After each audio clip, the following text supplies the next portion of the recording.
예, 판사 출신으로 사법농단을 폭로한 이탄희 민주당 의원, 경기 용인시 정에 출마해서 당선이 됐습니다만 한동안 모습을 보기가 어려웠죠. 왜냐? 공황장애를 겪고 있다는 사실을 공개적으로 국민들에게 알리고 양해를 구했습니다.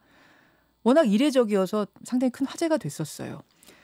이제 재충전의 시간을 마치고 굵직한 법안들을 대표 발의하면서 활동을 재개했습니다. 법안들을 보니까요. 14명인 대법관 수를 48명까지 늘리자 이런 것도 있고 법원행정처를 폐지하자 이런 것도 있고 학급당 학생 수를 20인 이하로 줄이자 이런 법안도 있네요. 이탄희 의원 오늘 스튜디오에 직접 모셨습니다. 어서 오십시오. 네, 안녕하세요. 이탄희입니다. 진짜 안녕하신 거죠? 네. 아니 사실은 국회의원이 자신의 건강 상태를 그렇게 솔직하게 고백을 하면서 잠시만 저 회복하고 돌아오겠습니다. 이렇게 얘기하는 걸 저는 본 적이 없어요. 그래서 지금 걱정도 많이 되고 궁금도 하고 막 그랬거든요. 네. 오늘 지금 한참 만에 첫 방송 출연이시니까 일단 안부부터 좀 국민들께 밝혀주시죠. 근데 뭐 안부를 이렇게 특별한 게 없어가지고요. 뭐 이제 사실 제가 초기에 좀 국민들께서 양해를 해주셔서 필요한 만큼 쉴 수 있었고요. 그래서 정말 배려해주신 국민들께 다시 한번 감사드리고요. 그래서 이제 제가 활동할 수 있는 상태가 돼서 사실은 국회에 복귀한 게 벌써 8월이니까요. 한 3달째 됐어요, 벌써. 그러네요. 네. 예. 그동안은 제가 좀 내실을 다지고 싶어서 조용히 일에 집중하고 있었습니다. 그러셨군요. 예. 아니, 그러니까 이게 공황장애라고 이제 밝히셨잖아요. 뭐 완치가 된 줄 알았는데 다시 뭐 이렇게 고생을 하게 되신 거예요? 어떻게 된 상황인 거예요? 그 상황이? 뭐 사실 제가 공황장애 진단을 받은 건 아니고요. 이제 좀 뭐 불면증하고 여러 가지 좀 식은땀 나고 이런 뭐 증상이 있어가지고 여러 가지 주변에서 조언을 해주시는 게 이런 건 초기에 대처를 하는 게 좋다. 아하. 그러면 이제 잘 넘어갈 수 있는데 많은 경우에 이런 일들을 숨기고 키워서 나중에 이제 고생한다 이런 이야기를 해주셔서. 네. 근데 사실 크게 고민은 안 했던 게 저는 뭐 그냥 제가 해왔던 방식이 있는 대로 이야기하는 거니까요. 말씀을 드리고 국민들께서 어떻게 이해를 해주시면 쉬어서 돌아오겠다. 그렇게 말씀드렸던 거죠. 뭐. 한숨도 제대로 못 자고 새벽 2시에 온몸이 식은땀으로 흠뻑 젖은 채 깨어나는 날의 반복입니다. 점점 몸이 말을 안 듣고 일시적으로 정신이 마비되는 듯한 순간이 찾아오고 있어요. 정신의학적으로는 절대 안정을 취하고 우선은 일을 멈춰야 한다고 합니다. 이제 이런 글들을 쭉 그냥 공개적으로 쓰신 거예요. 근데 어찌 보면은 자신의 약한 부분인데 정치인은 약해도 강한 척하기 마련인데 보통 이제 그렇잖아요, 습성이. 근데 어떻게 이렇게 나약한 약한 부분을 드러내나? 너무 솔직하다. 좀 그런 얘기들이 있었어요. 근데 이제 뭐 사실은 드러내지 않는 게 좀 숨기는 것 같은 느낌이 또 들 수도 있는 거거든요. 근데 저는 이제 제가 그렇게 그런 느낌을 저 스스로 이제 허용하기 시작을 하면 아무래도 제 의정 생활이 몇 년이 될지 모르고 이 정치인으로서의 삶이라고 하는 게 영원한 건 아니니까요. 네. 몇 년이 될지는 모르지만 그 시간 동안에 저다운 생활을 할 수 없겠다. 좀 그런 느낌이 들었어요. 그래서 원래 첫 단추를 잘 껴야 되는 거잖아요. 그래서 이제 처음부터 말씀드리고 시작했던 거죠. 그러면 뭔가 또 비판이 나올 수도 있다는 것까지도 감안하셨을 텐데 그래도 솔직하게 가자. 뭐 싫어하는 분들은 언제나 싫어하는 거고요. 저는 이제 저의 진정성이나 저의 사명감을 이해해 주시는 분들, 그분들이 중요하니까요. 그래요. 사실은 이제 쉽니다라는 말이 무색하게 보니까 그동안 법안은 계속 내셨더라고요. 발의를 하셨더라고요. 네. 제가 이제 뭐 집에서 쉬면서 보니까 해오던 습관이 있어서 그런지 가족들하고 시간을 보내긴 하는데 완전히 쉬는 게 잘 안 되더라고요. 또 마침 이제 코로나 때문에 주변에 재택근무하시는 분들도 많이 있고 해서 저도 뭐 재택근무하는 느낌으로 할 수 있는 게 뭐 있나 보다가 이제 공약해놓았던 것들도 있고 법안 발의할 수 있겠다 싶어서 이제 연구했던 자료들 이런 거 좀 바탕으로 해서 법안 발의를 쭉 했습니다. 그래서 이렇게 아니 그럼 뭐 국회에 출석하시는 분들보다 더 낸 거 아니에요?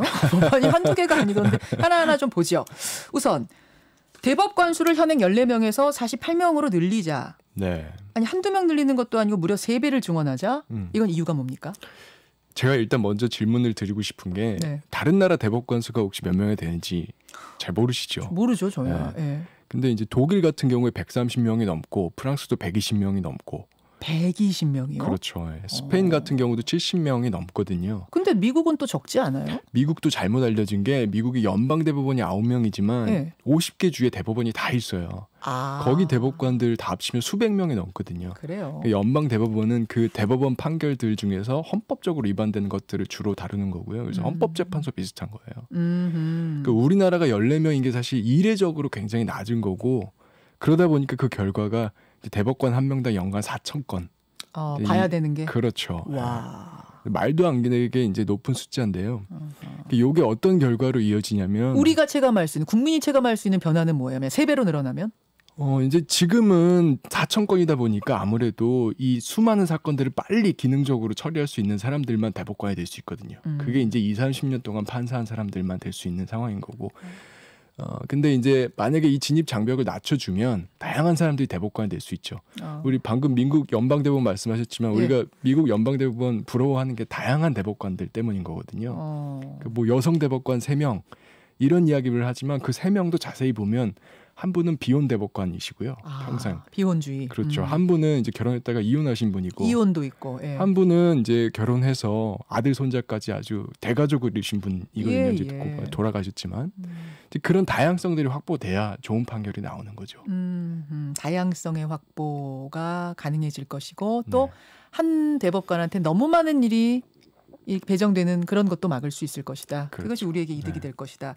사실은 이 제안이 처음 나온 건 아닙니다, 여러분. 몇 년 전에 이명박 정부 때도 이런 제안은 나왔어요. 근데 그때 대법원이 강하게 반대하면서 내세운 이유는 뭐냐면 이거 정권 뜻에 맞는 인사들로 대법관 채우려고 수 늘리는 거 아니냐 이런 게 있었고 또 하나는 대법관의 수가 그렇게 늘어나면 대법관의 어떤 품격도 떨어질 수 있다. 이런 논리들이었거든요. 근데 일단 우리 헌법상 대법관이 40명이 아니라 400명이 돼도 다 대법원장이 제청하게 돼 있거든요. 아무리 숫자를 늘린다고 해서 정권에 맞는 사람들을 채워질 수는 없고요. 그건 이제 팩트 면에서 틀린 거고 대법관의 격이 낮아진다는 점은 저는 좀 격이 낮아질 필요가 있다고 생각해요. 그리고 무슨 말이세요? 사실은 대법관이나 국회의원이나 뭐 판사, 검사 이게 다 그냥 하나의 직업이거든요. 봉사하는 직업이죠. 근데 너무 지나치게 격을 중심으로 생각하다 보니까 오히려 그 직업의 핵심인 직무를 생각하는 게 아니라 자기 뭐 사적인 신분처럼 이렇게 생각하는 경향이 있어서 저는 오히려 격이 낮아지면 국민들한테는 좋은 거다. 그리고 이제 거꾸로 말씀드리면 사실 이 대법관 수 증원은 설문조사를 해보면 변호사 80%가 동의하고 있고요. 변호사들, 그러니까 법조인들 중에 80%가 그렇죠. 동의한다. 그리고 이제 보수적인 판사들도 절반 이상이 설문조사 결과를 보면 동의를 하고 심지어 2배나 그 이상 늘려야 된다는 판사도 30%가 넘어요. 그래요? 그래서 거꾸로 오히려 지금 현재 대법원이 만약에 대법관 수 안 늘리고 상고심 구조 개편하겠다. 그러면 저는 오히려 그건 명백하게 잘못된 거다. 저로서는 반대할 수밖에 없다. 3배 늘려도 아무 문제 없다. 네. 오케이. 자, 또 하나. 장발장 방지 3법 내셨죠. 맞습니다. 월세면 구속, 전세면 석방 이런 거 방지해야 된다. 일수 벌금제 도입하자. 구속 피의자의 어린 자녀를 보호하자. 맞아요. 이렇게 핵심 내용. 다른 건 알겠는데 월세면 구속, 전세면 석방을 방지하자. 이게 무슨 말입니까? 이게 제가 사실 판사할 때도 문제의식을 많이 느꼈는데요. 이제 국민들께서 이제 뉴스를 보다 보면 굉장히 황당하게 구속된 사연들을 보실 거예요. 예를 들면 1, 2년 전에 경기도에서 배고파서 참치캔 한두 개 훔친 청년들이 구속된 경우들이 있었거든요. 그리고 제가 이제 공익변호사 할 때도 만났던 분들 중에서 주유소에서 일하는데 아주 작은 범죄로 구속돼서 직장을 잃고 나중에 이제 범죄가 별게 아니니까 또 석방이 되거든요. 그때 나와서는 생업이 없으니까 계속 버티다가 다시 생계형 범죄를 저지르고 이런 악순환들이 많이 있어요. 그게 사실은 이제 주거 여건이 구속에 너무 영향을 많이 미치기 때문에 그런 거거든요. 주거 형태가 그러면은 아까 뭐라 그러지? 월세면은 구속이에요? 그게 이제 도시연구소에서 발표한 연구 자료에도 그런 내용들이 나오는데요. 그 판사들 중에서 많은 경우에 영장 재판을 하는데 월세면 보증금이 적다. 그러면 도망가더라도 손해가 적은 거 아니냐. 이제 이런 논리를 합리적인 거라고 생각하는 판사들이 많이 있는 거죠. 근데 그래서 보증금 뭐 10만 원짜리 방에서 사는 누군가다라고 하면 그러면 도망갈 염려가 있으니 구속. 근데 전세 4억 원인 집에서 산다고 하면 이 보증금 떼고 도망갈 리는 없으니까 뭐 그렇죠. 불구속 이렇게 그게 되는 이제 경우? 언뜻 보면 되게 합리적인데 결과적으로 보면 우리 소위 지옥고라고 하죠. 뭐 반지하, 옥탑방, 고시원, 원룸 이런 데서 사는 분들이 굉장히 많은데 그런 분들은 같은 범죄를 저질러도 구속될 가능성이 높아진다는 거죠. 저는 그거는 구조적으로 바꿔야 된다는 생각이 있습니다. 진짜로 근데 그렇게 도망가면 어떡해요? 이제 도주하는 경우를 막기 위해서 할 수 있는 여러 가지 조치들을 저희가 다시 이제 대안으로 제시를 하고 있어요. 예를 들면 재판을 빨리 해서 형량을 선고하자 이런 경우도 있고요. 또 일시적으로 보호하는 시설을 만들자 이런 경우들도 있고요. 다른 나라에서 다 하는 것들입니다. 사실. 그렇군요. 네. 도주에 염려가 있다는 게 뭐 데이터로 증명이 됐다고 하더라도 그거를 일괄적으로 이렇게 하지는 말자. 다른 대안도 있지 않겠느냐 그 말씀. 그렇죠. 이제 특히 마지막에 보면 결국은 범죄가 미약하기 때문에 석방이 된다는 거죠. 그러니까 불필요한 구속이었던 거고. 참치캔 이런 거. 그렇죠. 그리고 근데 삶에 너무 큰 영향을 주니까 좀 막을 수 있는 대안을 제시해봤습니다. 알겠습니다. 일수벌금제는 뭐예요? 일수벌금제는 이제 우리나라의 급여 수준이 임금 노동자들이 굉장히 차이가 크잖아요. 그렇죠. 뭐 이제 임금 노동자 중위소득이라는 지표가 있는데 그게 대충 한 2년 전에 2,280만 원 이 정도 수준이었거든요. 또 연봉이 뭐 100억 넘는 대기업 임원들도 있어요. 그러면 그 차이가 한 350배 되잖아요. 네. 근데 똑같이 뭐 벌금 2천만 원 이렇게 선고를 하면 그 말이구나. 어떤 사람은 이제 웃으면서 나가는 거고 어떤 사람은 울면서 노역장으로 가는 거거든요. 이제 몸으로 때우는 거죠. 그러네요. 이제 그런 상황을 좀 막자. 다른 나라에서는 벌금 며칠 이렇게 선고하는 나라들이 있거든요. 벌금 50일. 그러면 이제 자기가 50일 동안 벌었을 임금의 상당한 액수를 벌금으로 내는 거니까 그게 좀 형평성에 맞겠다 싶어서요. 대기업 회장님하고 뭐 하루하루 벌어 먹고 사는 노동자하고 어떻게 같은 벌금을 주느냐. 그렇죠. 이 차별을 주자는 말씀. 맞습니다. 이런 법안들을 낸 겁니다. 근데 이탄희 의원님.